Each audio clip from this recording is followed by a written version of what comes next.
Don't you ever in your mother life let anyone stop you from shining your light. I'm probably not saying that perfectly, but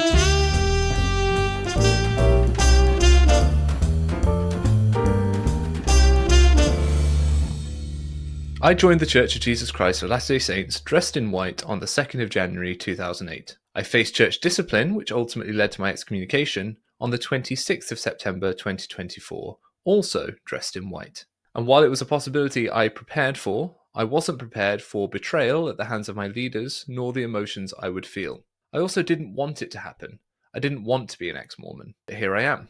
And now that I'm here, I have absolutely no idea what I'm doing. I have no idea how to be an ex-Mormon, but fortunately, I'm joined by an expert, someone who you could say wrote the book on how to be an ex-Mormon, Alyssa Grenfell. hi, thank you so much for having me. I'm excited to share everything I've learned in the last 8 or so years of being an ex-Mormon. I say you wrote the book on it, but I mean, you wrote a book on how to leave the church, right? Yes, I wrote the book How to Leave the Mormon Church, which is it's called An Ex-Mormon's Guide to Rebuilding After Religion as the subtitle, and it is in a way about how to be ex-Mormon, but I'll definitely preface by saying it's more of a compilation of suggestions and ideas and frameworks to work through, rather than it is a new version of the Book of Mormon or how to live your life. Yeah. And I think in the same way that Sunstone has the kind of undercard of more than one way to Mormon, I think similarly there are multiple ways to be an ex-Mormon. It's just not something I'd really spent much time thinking about, and now I'm here. And other than a love of tapirs, I think I don't really know what else to do with ex-Mormon. And then it's a real shame, really, because Alyssa and I have just done a really good video, which will be out soon. It should be out sort of next week or so. And we just recorded that video, and Alyssa sent me really nice questions in advance and did all this prep for me. And I've not done any of that for her. So I'm very sorry, but we are kind of going to shoot from the hip on this video.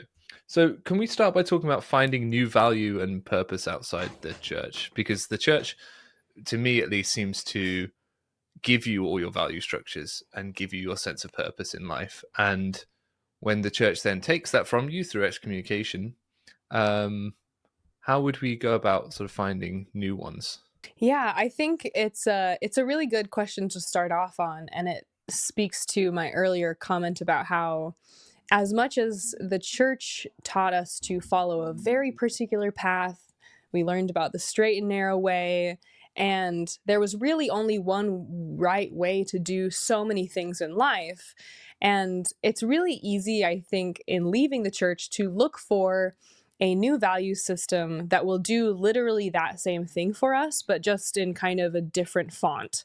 Mm-hmm. So I always refer to that as finding a new cult, because in many ways our minds as members of the church are very primed to want authority, want direction, want someone else to tell us how to live instead of looking for that from within.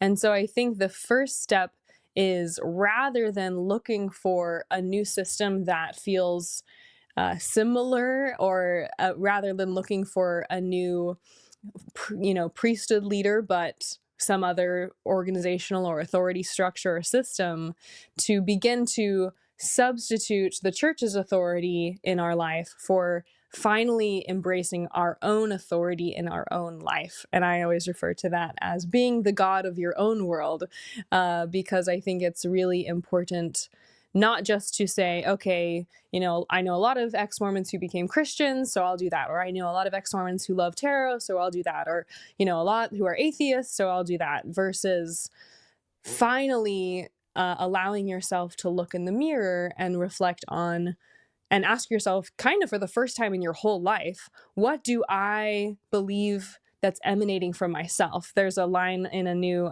song I love by Tyler, the Creator, and the song is, I think Saint Chroma is the name, but at the beginning she says, "You are the light.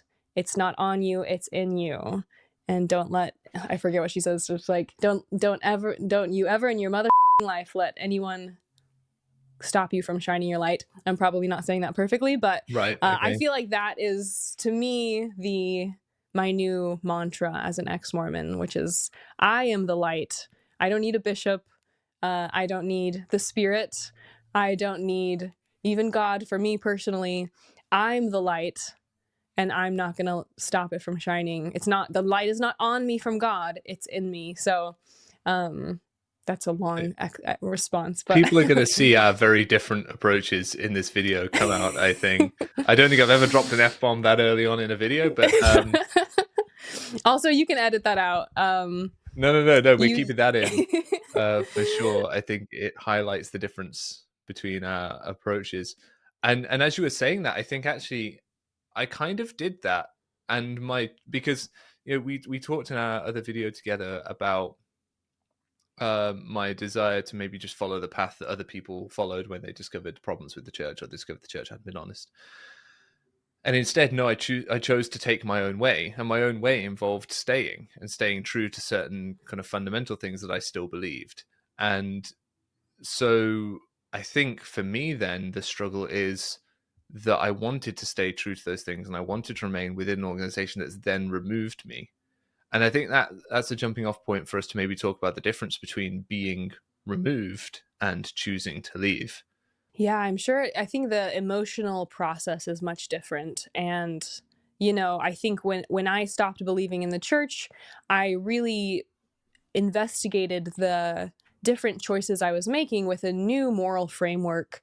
Something like swearing is a good example because, in my opinion, I no longer really believe that words are deeply immoral in the Mm-hmm. same way I used to. I think words are actually one of the things that, if something comes out of your mouth, there's very little harm that you can point to for a lot of forms of speech, so free expression, whereas a lot of the things the church does, like taking people's money and using it to build malls and lying about it, or keeping the priesthood from Black people, those are instances of real demonstrable harm that have been caused to human beings. And for some reason, though, I always believed swearing was so evil, and was taught to excuse away all of these instances of real immorality. So I think part of being an ex-member for me has been to start to question the moral fabric and framework that I was taught to uphold as a member. But I think to your question, that approach is going to look a lot different for everyone, and it's especially going to look different for someone who left or was kind of kicked out the door, in your case, versus someone like me who rejected it wholly and chose to walk away. So I've met people that, to this day, they left the church 20 years ago, or they're inactive, is the term many would call them, who have still never tried coffee because they just have no interest in it. And for me, I tried coffee within a few weeks of fully choosing to completely 100% walk away. So I think just as there are, like you said, many ways to be Mormon, and still be active and still hold a temple recommend, there are also many ways to approach being ex-Mormon, some of which involve really giving into a lot of excesses that might be dangerous and end in really dangerous situations, and some that are still so centered around the morality that Mormonism taught them that they're unable to step outside of Hmm. this kind of cage that they have built around themselves, even after they no longer attend. And there's things like when you discover that Joseph Smith drank the night before he died, and that that's in stark contrast to the story we're taught as members of the church about the refusing alcohol as an 8-year-old boy or whatever when he has leg surgery or however old he was. He's painted as this abstainer from alcohol, when actually the true story is much more complex, and the word of wisdom is much more complex, in that it came about in the mid 1800s, but it wasn't really really strongly enforced until the early 20th century. So it's not so. For me, it's like, okay, all right, I can try alcohol because Joseph Smith did. I don't drink particularly. I don't drink at all, in fact. But it's one of those things where you're like, well, I can try because now that I know the truth about Joseph Smith in that particular instance, then the way in which the church held that over you is less powerful, I'd say. Yeah, and I think it's also leaving the church for me has meant investigating making these choices based off of information and data and education versus sin or not a sin. So before I didn't drink because it was a sin. And I could probably, ex post facto explain all the reasons drinking is a sin, like alcoholism. But the reason I didn't do it wasn't actually because of any of the true dangers of drinking. It was because it was a capital S sin. And so now my approach to things like drinking or dressing immodestly or any number of capital S sins is investigating it on its own merits and risks and deciding that way, because some things that the church prohibits I truly never want to participate in, like certain types of drugs, because they're obviously quite addictive and dangerous. But I'm not doing them not because, oh, I don't want to sin. I'm not participating in them because they're objectively dangerous. So I think it's also shifting your mindset away from this moral black and white of sin versus not sin, and into, as a conscious human with the ability to reason, what is suited for me as an individual. Yeah, no, that makes sense. I think I could possibly say there was some cowardice maybe in my remaining a member of the church when I discovered all the problems and the issues, because perhaps you could argue that I wanted to continue to have a structure within which to operate, right? That it was too scary to leave entirely, so you retreat back into staying. You're like, right, well, I'll stay and I will say my piece and I will, really try and make a difference. But I'm not ready to go out into the big scary world of having to make all these choices myself and that sort of stuff. I don't know that's entirely true, but perhaps there was an element of that. And I think the scary thing almost now is that I have no choice but to try and captain my own ship, as it were. Yeah, and maybe for me, I had just had enough experiences with the church captaining my ship very poorly that leaving felt freeing and exciting, because it felt like I finally got to be the captain. And Mm. that was, especially as a woman, being always shoved into second position and told, here's your role, here's your divine role in life, and this is what you're meant to fulfill. Maybe for me, leaving the church was, I think I would use the word exhilarating, because it finally felt like all of these things that had been holding me back, now that I no longer believed in the belief system that was making it so I was conforming my identity to this belief system. Once that vanished, it felt like, wow, now I have, it's almost like the world is like a candy store, like a sand, what's that called? Sandbox. Yeah, it felt like the world was a sandbox, and I finally got to, try a lot of these things. And I also will say, because I left with my husband, I had the great benefit of being able to have somebody who was there to support me and talk through things and reason and say, should we do this? Should we do that? And that also allowed for a level of like emotional security that I don't think everyone necessarily has when they leave. And I think there's a separate point to be had about, the amount of divorce that occurs when people leave the church and the reasons for that. And maybe we can get into that. But I think I want to talk actually about this difference between men and women and kind of explore a little bit this idea that in some ways men have more to lose. Women gain more by leaving because they become freed up to do all these sorts of things. We talked a little bit about how in the other video about how women are unleashed, right? I don't know if we said this on air or not, but essentially, people like you and Kara and Cults to Consciousness and all these people, that they're like the Mormon housewives have been unleashed, because once they leave, they're like free to actually go out and do these things where they maybe felt obligations before to remain kind of within the home. Whereas men, right, I was a straight white man in the Mormon church. It was built for me. Everything there was designed for me. It was kind of my oyster. And to be, I lost my opportunity to ever become a bishop or anything like that the moment I started to be, sort of unorthodox. But I still held a sort of implicit place of status within the church as an organization, just as a man, which I suppose you don't have as a woman. Yeah, it was interesting to hear you on the video that we just did. You shared about what it was like to lose your ability to practice the priesthood. And I feel like if I could package that feeling and then give it to all men and then explain that this is what women just always feel. Yeah, yeah, You felt very slapped on the face almost by, you can't practice the priesthood anymore.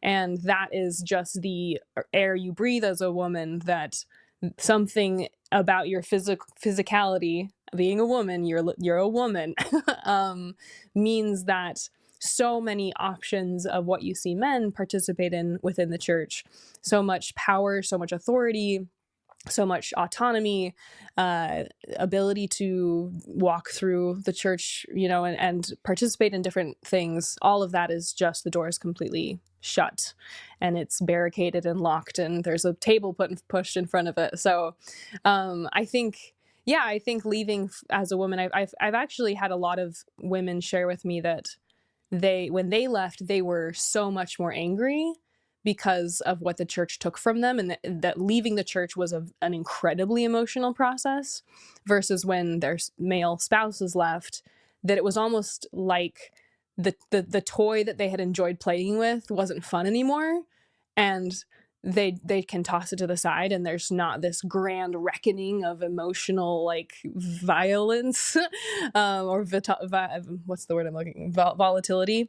And so I think I do think that there seems to be a difference, and I'm not saying like men are never upset. Obviously you were really hurt, and I think it's just potentially a different experience to leave as a man versus a woman, and from individual to individual, depending on what your experience in the church was. let's move to existential questions. Let's do some quick fire existential questions with Okay. a resident ex-Mormon. So what is the meaning of life now? Putting you on the spot.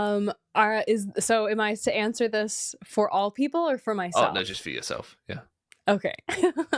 The meaning of life for me is now to be a really excellent mother, to be a great partner, and honestly, everything else is secondary to that. I actually have I'll show you. This is my little workstation. This is my little affirmation, because I get a lot of hate, and I have a lot of um, reasons to doubt myself, and I have a lot of reasons to say I'm going to give up, or I have a lot of reasons to just, question myself even. And so it says, my first value is to do what is best for my family. And my new religion is my family. And it's kind of funny because, you might think, oh, that's typical woman, I guess. And maybe that is fine. And, one of the things about being online is obviously not really caring what people think. And that means that you're going to have opposition or people saying negative things about you from lots of different directions. Mine is obviously most commonly from the members of the Mormon Church.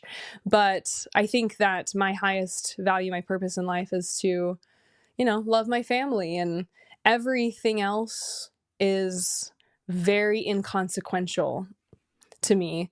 Even my YouTube channel, even speaking out against the church, like I do really enjoy sharing my videos and sharing my perspectives and sharing my criticisms. But if all of that vanished tomorrow, I would actually, I'd be totally okay, because my YouTube channel is not my highest value. It's not the purpose of life. It's my family. And I think it's a little cheesy to say, but that really is, this is the affirmation I read all the time, is to just remember that what my values are is to love my family, and everything else falls outside that very carefully drawn line I have for myself. I need to start writing myself some affirmations. I think that's some powerful stuff. Maybe that's a tip for those who leave the church, is to find, and identify a sort of a guiding value like that. Well, and the interesting thing is, I feel like had I, when I was still Mormon, I would write stuff and it would probably have said, my highest value is to follow God, which is interesting because I do feel like as a member, I put the church and God and Jesus and my religion before my family. 100%. That is what you're supposed to do, is God first, Christ first, church first. And so it actually is a very significant shift that this is now what I write, rather than my first value is to follow God. Yeah. I mean, if I had to ask myself what my first value is, I don't know. Maybe I shouldn't reveal that online until I've worked it out. But uh, Yeah. yeah, okay, right. I'm going to go in and work that stuff out. Well, I'm a freshly minted Exmo, you know, You're a baby Exmo. a baby Exmo. What do I have to look forward to then, Alyssa? What is heading my way? What are some of the fun things that you've experienced? Well, it really depends on what you're after, because as I said, some people choose to never try coffee. Some people try every drug under the sun. Some people have a crazy polyamorous wedding or marriage, or open their wedding, some people, become monks. So I think what you have to, I at least for me, I really have loved changing my sense of style is one. I loved, I used to, when I was shopping, I would just have this mental block of only looking at anything that I could wear with garments. And now when I shop, I can say, I like that, which ironically, I'm wearing a dress that you could wear with garments. Not, it's probably too short, honestly, but this is what I chose because I liked it and not because it conformed to my religious beliefs. So that is one, getting my nose pierced, getting my tattoos, kind of redefining myself physically. I think the level to which the church takes control over our bodily forms, especially as women, is quite significant. So I think reclaiming, my nose belongs to me, so I will put a ring in it, even though not everyone, lots of people dislike it. My ears, I will pierce as many times as I choose because they're my ears and I don't have them on my head for anyone watching or the church. They're on my head because they're mine. And so that's been one that I really loved.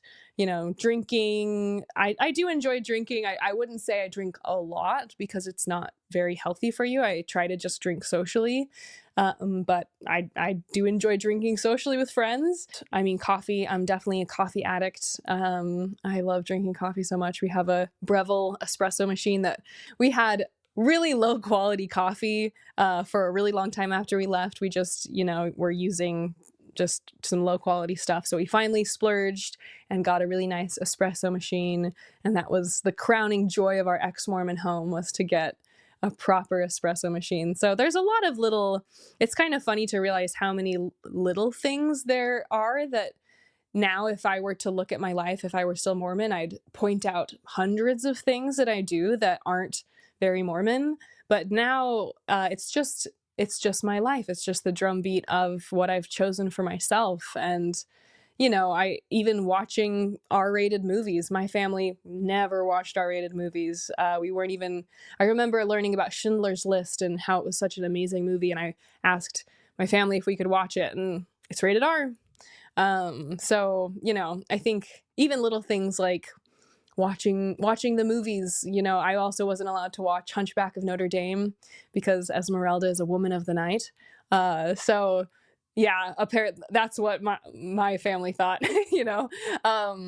and so after we left, we watched Hunchback of Notre Dame so I could watch it for the first time. And how crazy is it to see that movie is so insidiously evil, but just these little things, for the average person watching that movie, I'm sure they could take it or leave it. But for me, it was kind of formative to say, I'm gonna kill all my boogeymen. I'm gonna make sure that there's no taboos. I'm defeating them one by one. And if I keep a taboo, it's actually not because it's a taboo. It's because I've made a personal choice that I'm not going to engage in that behavior. So it's not that it's taboo, it's that I'm personally choosing to abstain because it doesn't fall within something that I'm interested in. So I mean, I find myself in this position, I guess, and I'm trying to also address a balance here in this interview by like finding out your opinions, or whatever, and not just making it all about me, but also making it all about me because Well, you're the new ex-Mormon, and also, I think a lot of people who come for this type of content are people who are very freshly removed from the church. So for someone like me, I've had years, literal years, to figure out where I stand on all these tiny little things, from jean shorts to R-rated movies to coffee to new underwear to my marriage to, having children or not. These are decisions I've worked on for years. But New for underwear people was a who are, weird one. Sorry. yeah, well, like you said, you have to figure out there's all these different cuts. So Mhm. what do I like? Do I like, this cut, this cut, this cut? What fabric do I like? What fabric doesn't really show under clothing? Caranessa. That's Um, that's the fabric of choice right there. That's yeah, so I know. I always think it's so funny on those garment videos, like garment friendly outfits of the day, that they're like talking about what types of fabrics are the most revealing. So yeah, I mean, for me now, it feels, I've had years to kind of sculpt this together, but for someone who's fresh like you, these are massive decisions, and Mormonism touches, people don't realize it touches every single part of your life.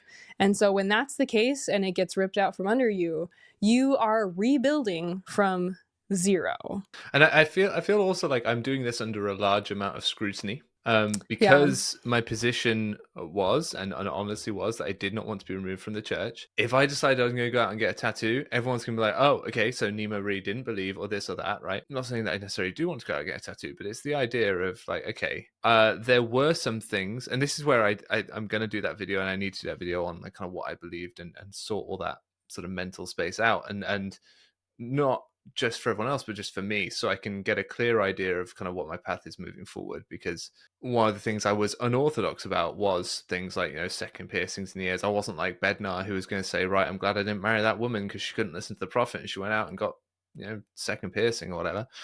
I became more accepting of that sort of thing. But equally, I chose to remain in the church and keep the church's standards. And I would have chose to keep them in perpetuity had I not been removed. And so you would argue, right, just because you've been removed doesn't mean you need to do those things now. But it is interesting that it is an available option to me, if that makes sense. But it's also under public scrutiny. Well, I think also getting the voices of your critics out of your head, and that doesn't just count for you, but for every human being. I think the voices of critics are kind of like the new version of God sometimes, because, God will see me get a tattoo now is the people who dislike me from the get-go will see me get a tattoo and say all of these things, and they'll see me when I'm sleeping, they know when I'm awake. They're like And it Santa. is it is kind of like, it becomes its own version of this new version of a religion. Not maybe so severely as all that, but I think, you know once you started questioning the church, there was a whole swath of people who would never think you were a good person again. Yeah. And I accepted that, as soon as especially, I remember when someone close to me knew left before me. And one of my old young women's teachers came up to me and said, Alyssa, I want you to know that I know that losing your faith will never happen to you. And she said it in this very testimony voice that was kind of like a version of obviously really gossiping about this person who had left and saying, well, we're still in this special club. And as a member, I saw enough people who left and then were very much talked down upon. They left because they wanted to sin. They left because they never believed to begin with. Remember this one thing from high school, the one time they made a mistake. It was the writing on the wall. And suddenly, these people who had been amazing members of the church were totally evil and needed to be vilified, because the members who are still in need a reason to understand why someone that was as valiant as you would leave. Yeah. Otherwise, it's threatening to their worldview. Yeah. Yeah, it's their ammunition. But ultimately, that's kind of goes back to the you are the god of your own world. Continuing to live because of something or anything that someone else is going to think about you it's still a cage.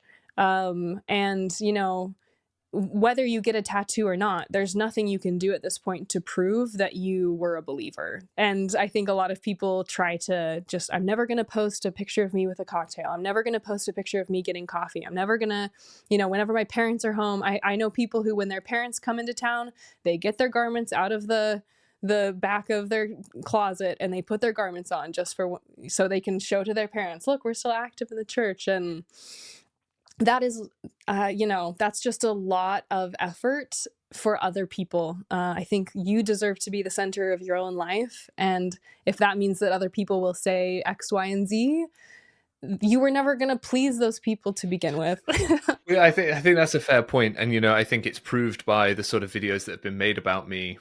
He never really believed he's a bad faith actor. He was disingenuous, blah blah blah. So it's like, okay, those people are never gonna believe, or and I don't want to say never because I want to think the best of them. They may well come to that conviction, but it seems unlikely. And so perhaps what I could take away from this, just to my example, would be that, okay, I was willing to obey the rules of the church. I was willing to live that life in order to maintain a membership in this community.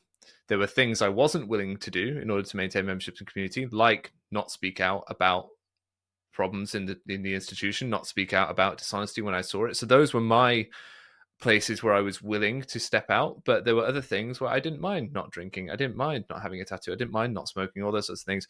I still don't mind not doing them now, And so the thing that comes to light when that institution removes you is, I guess, that you no longer have to abstain from those things just to maintain membership in the community. So you now have to do the hard work of working out how you actually feel about them. I think that's the thing I'm going to have to do. And it's the reason I'm going to put that video out about what I believe, because the reason I kept it quiet, because it didn't serve the purpose of the conversation. The purpose of the conversation was to talk about the institution's issues. It wasn't, and it was to try and model a space for people, no matter what they believed or didn't believe, to stay in the institution.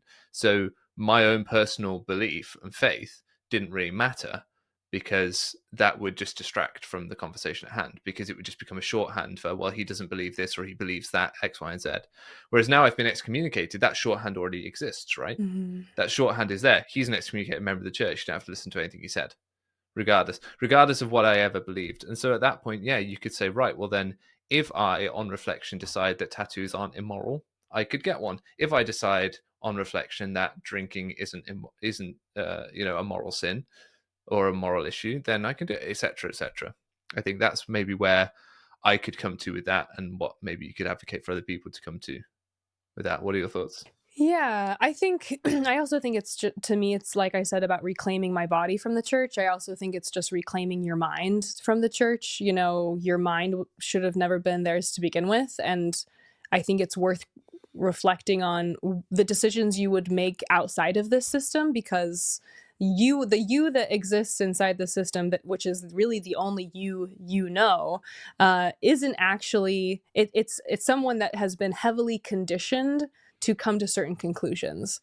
So there's going to be a lot of mental turmoil around trying, I think this is very common for all people who leave the church. Who even am I? Can I even separate and carefully go in and do surgery around the parts of me that are me and the parts of me that are Mormon me? And that is, I think, one of the most difficult things ex-Mormons face is, Nemo is saying, okay, tattoos. I don't maybe see them as immoral, or, I'm unsettled on the morality. I know what my church teaches. The missing piece is what I objectively believe to be true about doing this. And that piece, and keep in mind too, how many times as members we are taught, if you don't know a question, pray. If you don't know a question, ask the Spirit. If you don't know a question, ask a priesthood leader. We are never taught to practice the muscle of, I don't know the answer to something. I need to self-reflect and decide for myself. That mental pathway, that strength of mind is never encouraged. It's always use the Spirit to discern. Use an outside force, use the scriptures to come to a conclusion. And we never get this ability to say, what do I even want? Which is kind of crazy to realize, you've never been the center of your own world. You've never centered your own opinions or ideas or beliefs within your own life. It's always been substituted church doctrine injected directly into your brain. So this thing that you're going through right now is really difficult. And I'll say, I've made decisions that I was like, I'm a free woman now. I'm going to make this, this is what I want to do. And then in hindsight, I realize I was actually just doing the exact opposite of what I would have done as a Mormon, which means the church was still dominating my decision making. To do something that's the opposite of church teachings is to still be referential to church teachings in your actions. Finding something that is outside of the paradigm of either very, very Mormon or very, very ex-Mormon, but rather you, finding the you in that pendulum that so often ex-Mormons find themselves in is the most difficult part, in my opinion, of being ex-Mormon. Well, I mean, and this entire channel that we're on right now, it's Nemo the Mormon, right? The Mm-hmm. whole thing is centered around a Mormon identity, and my entire shtick, if you will, was this guy is a member of the church, but he's not afraid to tell it like it is. And in that sense, I think I was very free thinking. I feel like I'd reclaimed that part of my sort of autonomy. But I always had ways that for me squared with still a Mormon identity. And, critics want to say, you can't have the word Mormon. I'm like, well, Russell Nelson said you didn't want it anymore, so I'm taking it, right? That's fine by me. But now there's been people saying to me, right, is it still Nemo the Mormon? Are you going to change your name? Is it now Nemo the ex-Mormon? What is it? I'm like, well, these people don't understand how SEO works for a start. So, I've got to keep my brand identity. But there are these complex questions to ask, I think, for any person. And I think they're perhaps highlighted in my situation. This is a really strange dynamic for me because I'm kind of just telling people my worries and concerns online on the internet. One thing that people have also said, which is I think also why I would advocate for keeping this process private rather than talking about it publicly, is that a lot of people get involved with talking about being ex-Mormon online when they are so freshly ex-Mormon that they don't actually really do have an answer to a lot of these questions about what they really want out of their life. They're still just in the reactionary and, the very early on stages of who even am I? And they're kind of positioning themselves as subject matter experts, which I would say I wouldn't even necessarily say I'm a subject matter expert, but being out for 8 years is a huge difference than makes a huge difference than being out for 6 months. And I'm also an advocate for just saying, hey, these decisions, if I get a tattoo, that's super private and I'll share about it when I choose, but nobody deserves that information from you. Nobody deserves to know anything about you, actually.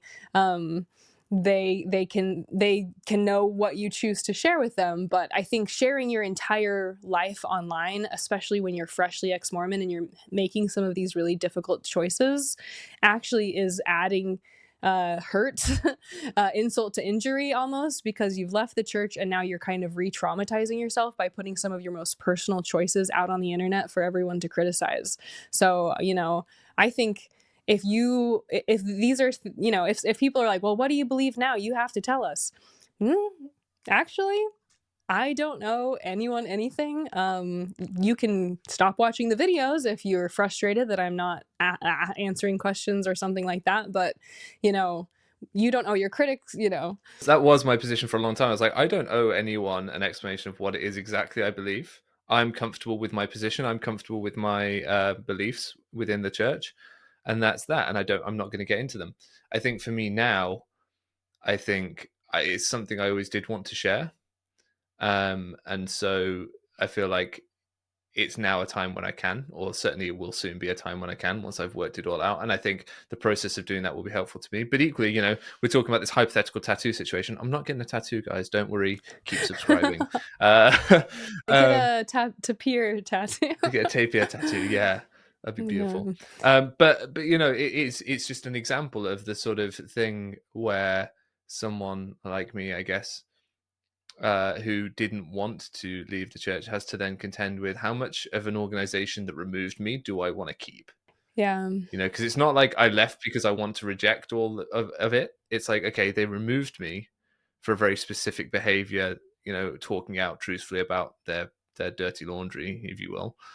They removed me for that. They didn't remove me because I wasn't keeping any of those other rules. And you know, people don't leave because they don't want to keep those. Well, some people do. Some people leave because they want to do things they're not allowed to do in Mormonism. Like there is space for that, but a lot of people don't. And those people also have to go through what I'm going through. I guess it's not exclusive to someone like me, because when you leave because you discover it wasn't what you were told it was, you then have to go, okay, well, I may not want to get a tattoo automatically. I may not want to drink automatically just because I discovered the church lied to me about X, Y, and Z. But Yeah. there is that moment of discovery that, well, these things are now open to me, so I have to make a decision. Like we've said, you know, you have to then work that out yourself, what your value structure is. Yeah, I also think of it, one way I've come to think of it too, which is something I talk about in the book, is like, for example, I have a chapter on sexuality. And some of these chapters I start by saying, please keep in mind that the consumption of information, reading, is not immoral. Learning information is not the same as acting on the information. And I think sometimes we are so, as members, I was so afraid to even talk about certain things, you know, like thought crime, essentially, that there were things that I wouldn't even talk about with my husband because I would feel like it was too scary to even broach the subject. For example, you know, I really disliked the Mormon endowment ceremony, but I didn't tell him that till we had been married for over a year.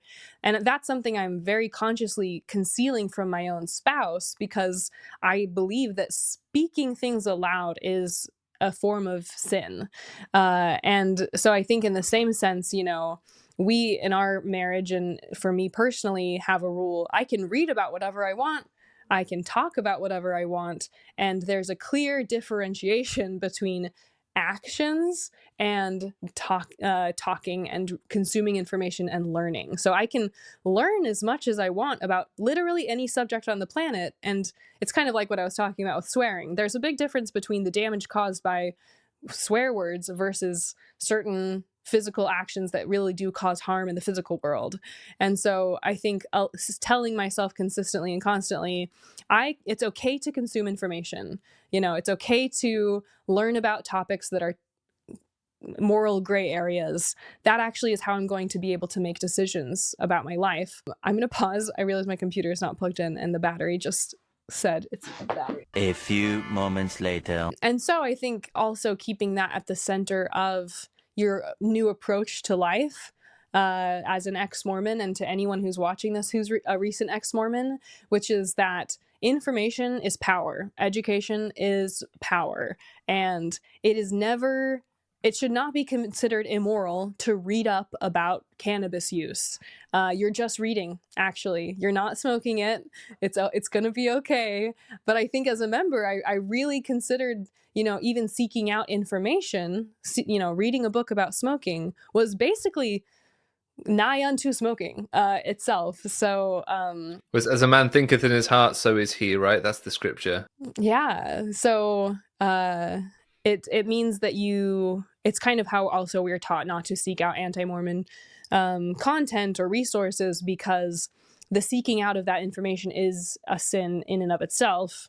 And so distancing yourself from this idea that I can't even engage with topics to begin with, that is also very damaging, because it means that we aren't even allowing ourselves to become educated about some of these things that we were always taught were a sin, but we never did our own research to learn about the risks, the benefits, the potential fallback, you know, drawbacks of certain things. And I think seeking out information, first of all, is a huge way to go about making these major life decisions, because it allows you to be armed with more data as to what it's going to be like if you go through with a certain behavior. Well, thank you everyone for attending my therapy session with Alyssa Grenfell. It was very informative. Thank you very much, Alyssa, for coming on. Everyone go check out the video that we've done together over on her channel. It's really good, I think, but I'm biased. But I thought it was a really good video,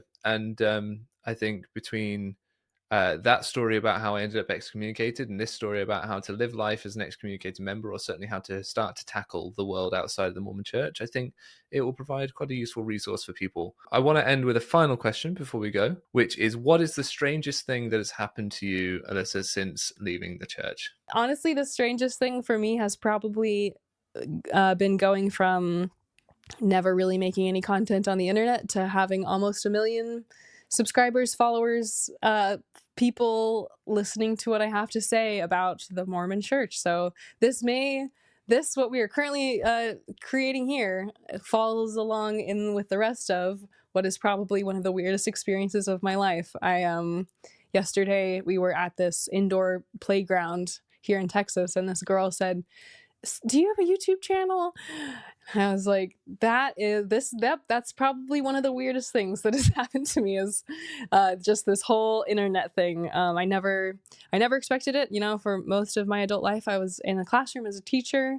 I've been a stay-at-home mom, and now suddenly people recognize my face when I'm just out and about. So that is definitely weird.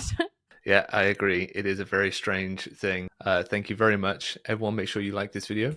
Subscribe if you want to see more videos like this. And go over and check out the video that we've done together, which, depending on when you're watching it, might be sort of here, somewhere on the screen.